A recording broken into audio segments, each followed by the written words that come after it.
A lot of people seem to think that using margin is a bad idea, but when used properly, it's actually one of the easiest ways to accelerate your stock market returns. And I think for most people, it's actually a good idea to use at least some of your available margin. So in this video, we're going to talk about exactly why that is.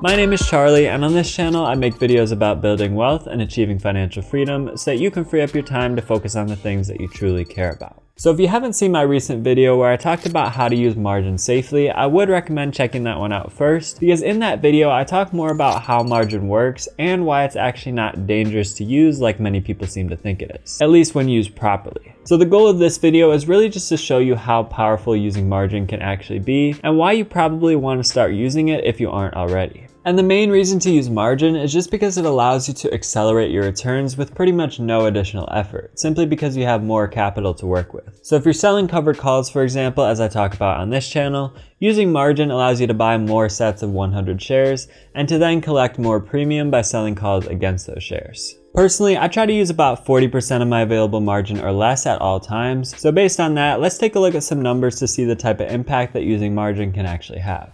So let's assume that you're bringing in an average of 2.5% per month without margin, which is a pretty reasonable assumption if you're selling covered calls. Now we'll increase that by 40% to account for using margin, and already that brings your total to 3.5% per month, which may not sound like much, but taking compounding into account, that would bring your yearly returns from 35% per year up to 51% per year, or about 16% higher. Now you will also have to pay a bit of interest on the margin you use, but that'll only be about 2 to 8% yearly depending on your brokerage. And remember that you'll only be paying interest on the margin that you're using, not on your entire account. So that interest will only decrease your yearly returns by about 1 to 2% depending on how much margin you actually use. So all in all, if you're a covered call writer who normally achieves about a 2.5% return per month without margin, you can expect to achieve about 14 to 15% higher returns per year just by adding in a bit of margin. And the best part is that it requires no additional effort on your end other than just keeping an eye on your account to make sure that you're not using too much margin. And of course, using margin will accelerate your losses whenever some of your stocks pull back or if we hit a market downturn. But over the long term, as long as your returns are positive, using margin will only accelerate those returns. So if you don't have a proven track record of positive returns over time, or if you're using more risky strategies that aren't guaranteed to be profitable over the long term, then you might want to wait to use margin until you dial in your strategy a bit more. But I'm assuming that most of you watching this channel are selling covered calls, so if you've been doing it for at least a year or two and have seen good results, then I think there's no reason not to add in a bit of margin.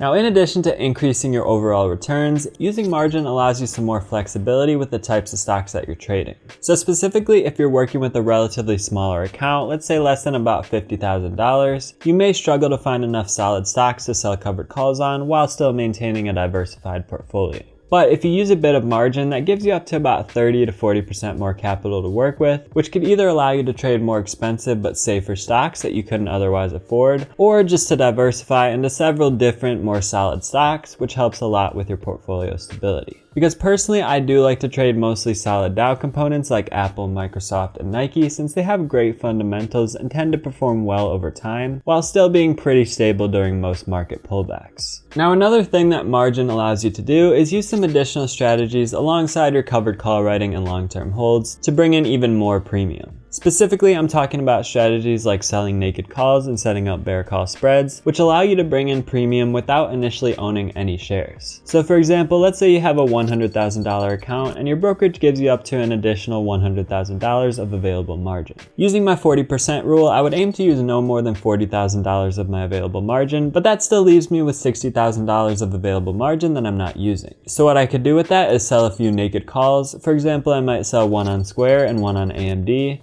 And with the way that I like to set them up, that'll net me a total premium of about $350 without having to buy any shares up front. Although I will note that I usually like to buy at least 10 to 20 shares up front whenever I sell a naked call in case the stock does rise. And I talked about that in my full naked call tutorial video, which I'll leave linked below in case you want to check it out. Then only if the stock starts to approach the strike price of my short call will I need to buy the remainder of the 100 shares that I'd be required to sell if my naked call expires in the money. And if that happens, I have enough margin available to buy those shares, and I'm okay with using more than 40% of my available margin in that case because I'm buying a stock that's rising to above the strike price of my short call. So most of the time, I'll only have to hold it temporarily since the shares will get called away from me once the short call expires. Whereas when you're selling puts on margin, it's true that you don't have to buy the shares up front in that case either, but if the stock starts falling and your put gets assigned, you'll be buying a stock that's falling in value, so you'll likely be stuck holding it for quite a while. So for that reason, I don't think that using your extra margin to sell puts is a very good idea. So now, if you're not already familiar with my strategy around selling covered calls, I'd recommend that you check out my covered call basics playlist in the bottom right corner of the screen. Thanks for watching, and I'll talk to you all in those next videos.